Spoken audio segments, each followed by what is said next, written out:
Welcome to Mahatma Gandhi University, located in the picturesque landscape of Meghalaya. Our interesting range of programs provides an opportunity to choose the knowledge and skills as per the need. We have state-of-art infrastructure with fully Wi-Fi campus. The campus provides smart classrooms, well-furnished hostels, digital library, and fully equipped labs. Students have access to large acre sports complex, fully equipped gym, and music and culture center. We also provides various scholarship to students. Admission open now. Just walk into the campus or give a call. Menteri Rangba ka jela ukon rat kongkal sangma, ulah kentaj halor ka khubor, baka sorkar kala penpai ya ka bahak pisa jong ka skim ka balong san hajar klur tam, kane ka jing kentho, kalong halor ki kaipot jong Comptroller and Auditor General of India, na ka benta jong usnam arjar arpo, da ka baong baka ne ka khubor kalong ka babakla. Habayakren ba kilat patai khubor, nakaliang Menteri Rangba ka jela, ulah pensyai baka jing penpau baka sorkar jela, kala penpai ya ki bahak pisa ka balong san hajar klur tam, hakaba kaladon ka mang tengka bala penkret da ka sorkar, bat ka judon ka jing bahak ban penlut ru kumju.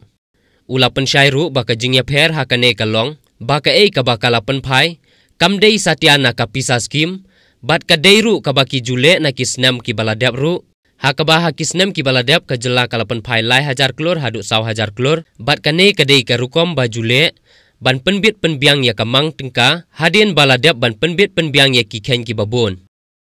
You see the nomenclature that has been used, that we have surrendered funds, is completely incorrect.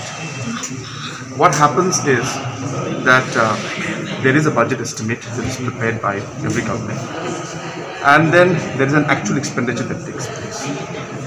The difference between that is what the surrender is being referred to. So it's not an actual cash surrender or scheme surrender we made, but a budgetary notional aspect which is there, and the actual expenditure that takes place. The difference between that is what is being referred to out here. In the past years, amounts of 3,000 crores, 4,000 crores, 2,000 crores have been surrendered, if that is a word we'd like to use. States like Nagaland surrendered 3,000 crores, 4,000 crores. Manipur surrendered last year 4,000 crores. Telangana surrendered 38,000 crores.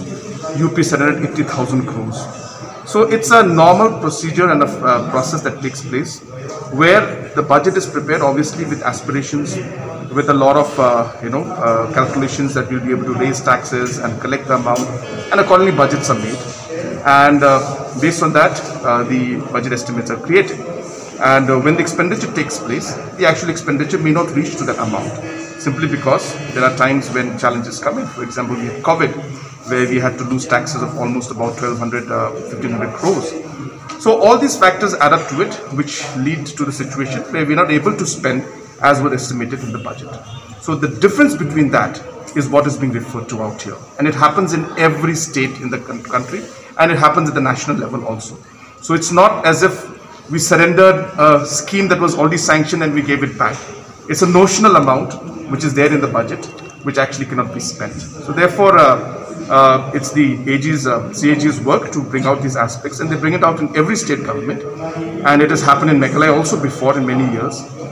So therefore, it's not an issue or a situation where it is very unique to Meghalaya. As I said, in every state in the northeast it happens. Last year, Assam had to similarly surrender 30,000 plus crores. As I mentioned, Telangana also had to surrender that. UP had about 18,000 crores. So that's the norm, and that's the way things happen. So it has been misconstrued and misrepresented that it has been schemes that are being sent back. It's not true at all.